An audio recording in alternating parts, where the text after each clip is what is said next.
Alright, I've seen a lot of theories about how Cassidy as the princess would play into this big span of lore in the current, Pizzaplex arc of FNAF, but I'm growing more and more skeptical of the evidence used in these arguments and interpretations, as I feel the claims and speculation being made hinge so much on specific interpretations, focusing on the perspective that the princess must be Cassidy, rather than thinking about why this conclusion was made and what the story would be otherwise, and how the information that led to this was even presented in the first place.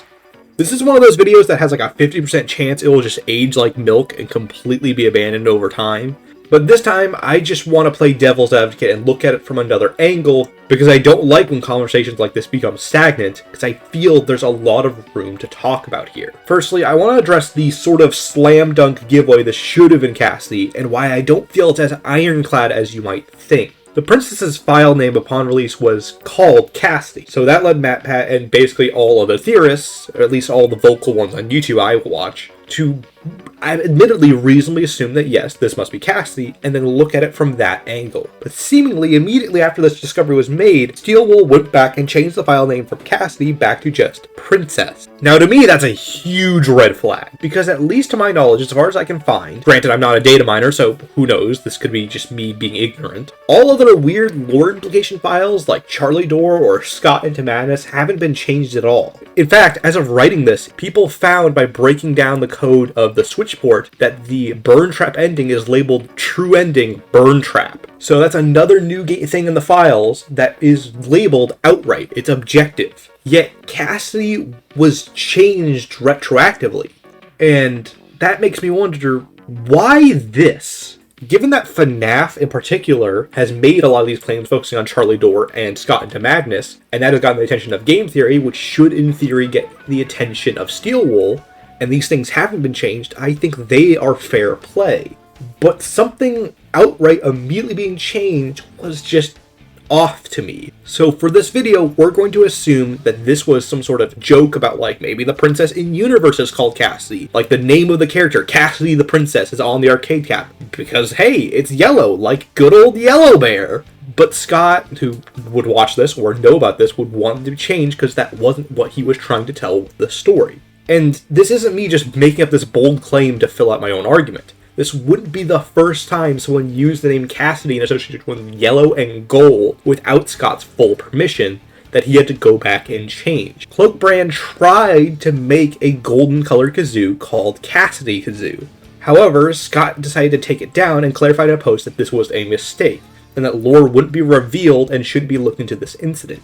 So this shows to me that when it comes to the character of Cassidy, Scott is very picky about when this character and how this character is used, and will specifically ask companies to change things if they are being misused. And like I said, I feel like people are looking at it too much as, this has to be Cassidy, how could we apply security breach to that? With this information, I wonder, can we look at it from the opposite angle? Assuming that for a fact this isn't Cassidy, what would the story be, and how can we look at it from that angle? So let's take a few steps back to the first ever introduction of Princess Quest in Help Wanted, specifically the mobile port. At the end of Princess Quest 1, the princess faces down this giant, huge, monstrous version of Glitch Trap as this kind of amalgam of purple and black rabbit parts. Keep in mind, Glitch Trap is completely absent from the rest of the port entirely. In fact, the entire tape plotline is also absent. So if our normal game has this storyline of Glitch Trap manipulating and tricking Vanessa playing the normal game, a female lead who gets cornered by a mound of glitching evil rabbits feels like a pretty on-the-nose, simpler retelling of Security Breach, especially given that yellow is the contrast color to purple, which helps signify that your enemies are these purple rabbit things, and that you are something inherently innocent or not evil, being forced and cornered by something that is. It's very simple, basic storytelling, especially since yellow in Princess Quest seems to represent light and fire, as opposed to the darkness of Glitch Trap.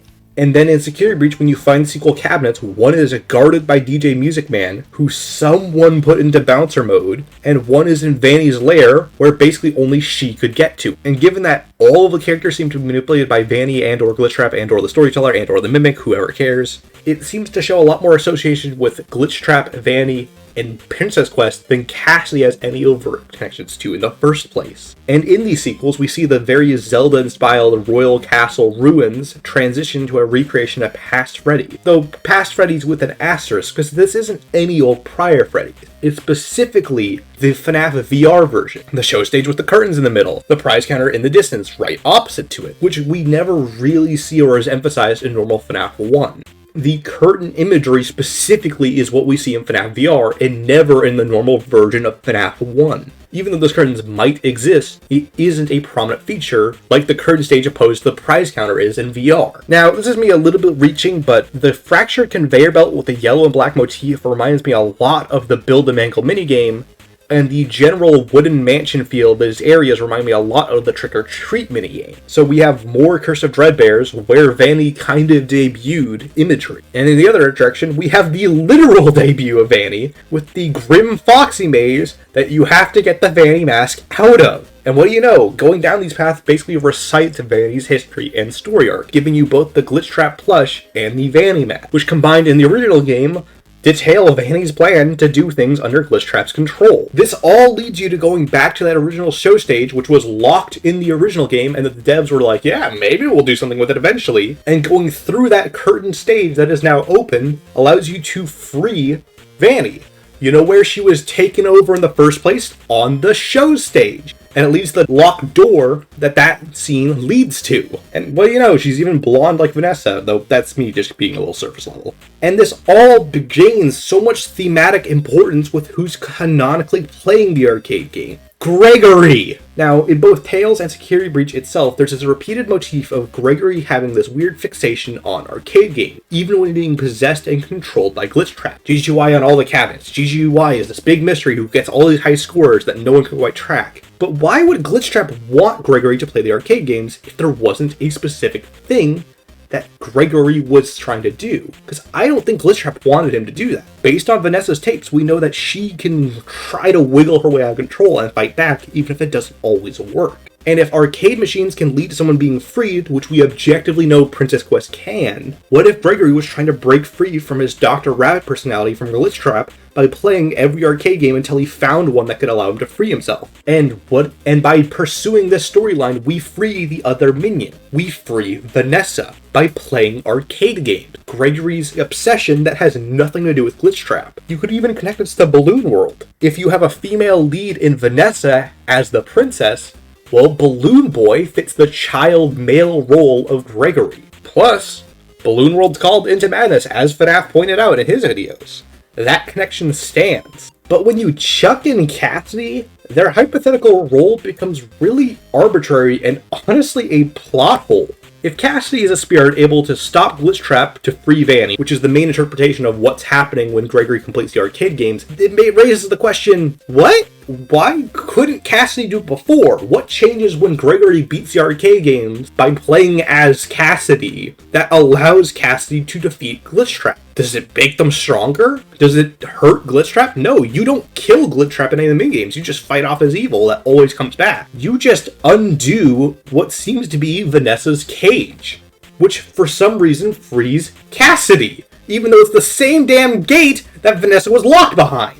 And we don't even get the confirmation that Glitch Trap's defeated in this ending. This means that in this route, Gregory's objective of completing Princess Quest by playing as Cassidy only frees Vanessa, and Cassidy just fucks off, I guess. Maybe off-screen they battle Glitch Trap, but that's not information given to us. It is extremely arbitrary. And I'm sure you could make an argument about the story that justifies this, but just because you can justify your theory doesn't make it any more valid. If you can invent a scenario where it all happens, that's fine. It just means you aren't invalidated inherently, but it doesn't make your theory better or more the original intent of the developers. That's both a problem with my videos and all theorists in general. I just thought I'd bring that up. Point is, it's a lot more compelling in the narrative that Gregory of his own free will tries to save someone else who is trapped just like him. And he does so of his own true talent and skills. It is him backing off Glitch Trap's control of Vanny for her to be free. That makes this Into the Sunset message and ending way better because he did it. He helped her. Cassidy is just there for the sake of it. Now, I want to go over some of the points that are used to prove beyond just the file name that Cassidy or the Spirit that I feel like are held in too high of regards, because I don't think they're as good of points of evidence as people claim. Old Man Sword Giver is first and foremost a Zelda reference. One of the most iconic openings to any game, I would say, in gaming history is, "It's dangerous to go alone, take this!" With an old man in a red cloak gown, I don't know what he's wearing, and a white beard who gives you a sword to fight off the hordes of evil incarnate, who is named Old Man, just like the one in Princess Quest, who is a man in an old red cloak with a white beard who gives you a sword, which you use to fight off the darkness of evil. Other than the general Old Man and Red overlap, there's nothing else connecting him to Old Man Consequences. He doesn't have any of his iconic lake or fishing imagery. He doesn't have his weird, fox, alligator, snaggletooth mouth thing going on. This really just is a generic old man who happens to be red. It doesn't even make sense, because if you're arguing that Cassidy has a connection to Old Man Consequences, you're basically implying that they're the Drowning Bear. And if that's the case, then they should have drowned themselves or hypothetically been waiting around and trapped in Old Man Consequences' domain forever. We know from FNAF World that once you're in that area, you can't ever get out. The inherent idea of Old Man Consequences being connected to Cassidy as the princess just doesn't really work to me, because once again, if beating Princess Quest frees Cassidy, and he appears in Princess Quest 2 and leads into 3, then that's not consequences. That's not a negative repercussion. I know I've seen people try to argue that's it's the consequences for being trapped by Glitch Trap, but that's not a consequence of your actions. That's you being tricked and trapped. Basically, I just am not sold on the inherent idea that this is Old Man Consequences, because he has so little actually connecting to him, other than the red cloak and name Old Man. Another thing people are talking about is the drowning connection, which to me puts an immense amount of weight on two specific details from drowning, which if I'm just upfront about, I think people are totally misreading and very much taking these lines out of context to support. I'm pretty sure Drowning Girl is just a representation of Kara's guilt with Peggy. This would explain their constant mention of help me and other cries for help, which is what's weighing on Kara the entire time. Page 113 of the entire book of physical version is a big example of a lot of my problems with the Drowning Princess Quest connection. Kara wonders if Peggy's voice is the one calling her, but unless I miss something, that's never really answered. But that shows this kind of first step of the question, is Drowning Girl Peggy? Granted, she sees both at the same time once, but they're also connected there, kind of, so It's also a fairly bizarre connection for Cassidy to supposedly be trapped in Princess Quest, but also just happen to be in this one random VR experience. It's just very clunky to me, especially with the narrative that this is Kara's kind of punishment or manifestation of her guilt, which is what the story is first and foremost about. So it's just bizarre, and once again, I don't think this evidence means anything unless you're looking specifically to connect, Cassidy the novelist has black hair, and the Drowning Girl has black hair, even though that's kind of their only established connections, really. This girl with black hair. And then there's this one line that I feel like people are borderline lying about or completely taking out of context. Objectively not what people were claiming it was for, was the line, "Save the Princess." The full quote is, Kara had played plenty of video games in her life. There was always a goal in the game she played. Save the princess, finish the maze without dying, collect all the treasure. This quote is not about any specific game, but the idea that there is always an objective to games. And she's trapped in a VR game experience, therefore there must be a connection or goal for her to get out. There is some objective in her scenario to escape.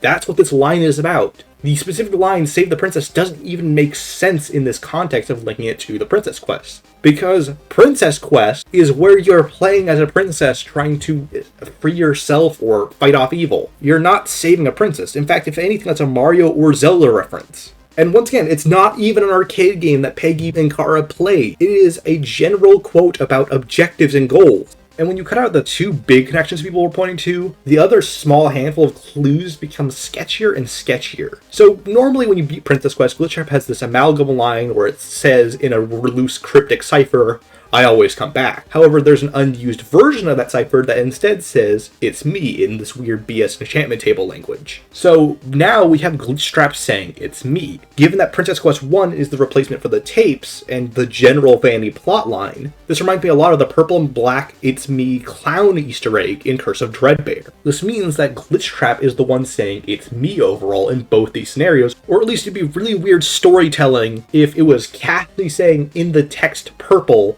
"It's me," to the giant purple and black glitch monster. It's a lot more likely it's a glitch trap quote in both scenarios given the color motif. The other funky sticking point that a lot of people point to is that a lot of the audio files, in fact I think might be all of the audio files for Princess Quest, start with the label CAS and then the title of whatever the sound effect or a song is. However, it could just be short for Castle, and once again, if someone decided that this character was going to be named Cassidy regardless of their connection, Cass would still apply. I'm not arguing this character was never named Cassidy, I'm arguing that it wasn't some big lore plan. And that's really what I'm hung up on is, why would they change it at all?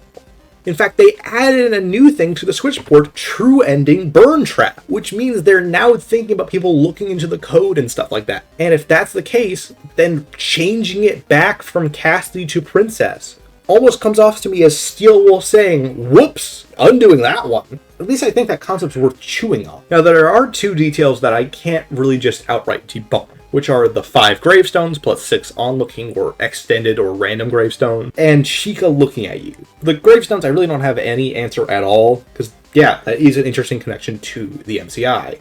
However, the Chica looking at you could be a, I have seen him, the one you should not have killed. However, that quote really falls apart if Stitchline ends up being true, which I'm not saying it is or isn't, I'm just pointing that out. So if you believe Stitchline, you can't say that's a connection to the one you should not have killed, because Cassidy shouldn't be the one you should not have killed under Stitchline's premise. Also, I just think it's general creepy imagery, because this is a kind of shot that happened several times in Help Wanted. And while I've been playing pretty neutral about the Stitchline versus vengeful Cassidy theories, both create some weird jank in the narrative for several reasons. If Stitchline is true, then Cassidy isn't inherently special or vengeful, and really has no established reason to stick around and not move on like the other spirits from FNAF 6. This is especially egregious under Molten MCI, in which their soul should still be part of Molten Freddy, which, unless Silver Parasol, the in-universe creators of the virtual experience, found Molten Freddy and took its circuit boards, it really makes no sense of how Cassidy would get into FNAF VR and or Princess Quest. In fact, given that these are arcade cabinets who have no clear connection to FNAF VR other than the first game that first appeared in FNAF VR, hell, it creates this kind of narrative dissonance with Molten MCI, because Molten Freddy doesn't seem to return, unless with the Blob, which is its own theory and arguments, but at which point there's still no connection to Princess Quest or FNAF VR.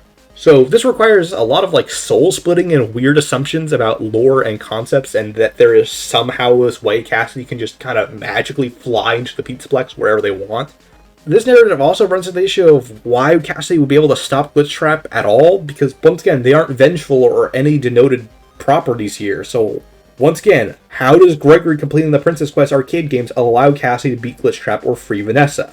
Because as weird as the narrative of what I'm arguing, which is Gregory just plays the arcade games and somehow that frees Vanessa, that still is Gregory doing something that undoes something.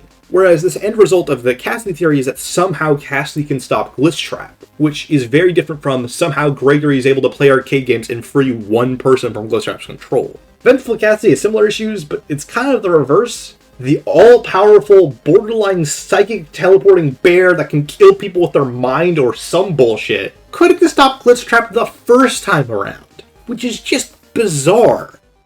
I will defeat you. No. What the fuck?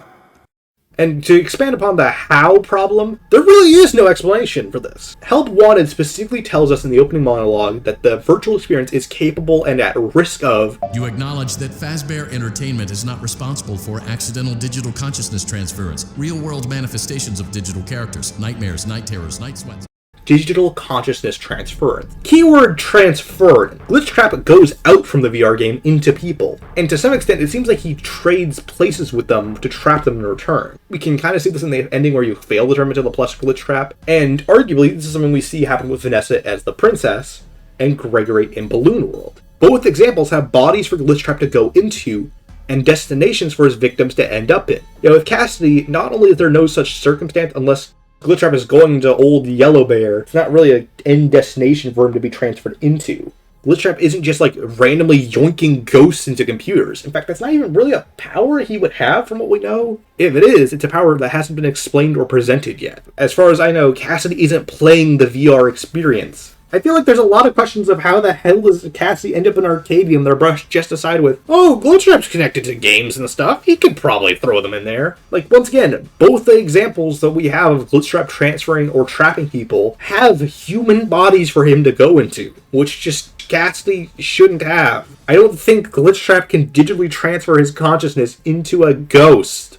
Not to mention, and this is especially egregious under Vengeful Cassidy, the plot completely MacGuffinizes Cassidy. They aren't a character in the story. They're a chess piece for Gregory and Glitchtrap to throw around. Cassidy to P3. I take the virus rabbit. Especially as the books show more and more inherent planning and intent in the story, it makes me question more and more the concept that Cassidy would just be some checklist character for the sake of, oh look, Cassidy! Golden Freddy goes to, oh! It's just strange. And I have seen ways people finagle it all into a story. I have seen people make sense of it. And yet it never feels like it's the plan or the intent. Because Golden Freddy has, like, no clear motifs or inherent roles in the core games of Security Breach. It feels like everyone just wants more Golden Freddy lore because he's an underdeveloped concept that people want to know more about. Any information and foothold on Yellow Bear's story is inherently hype. But do you actually think Steel will remove this one specific trait and line because there's some big conspiracy about Cassidy and the Princess that we just can't know about?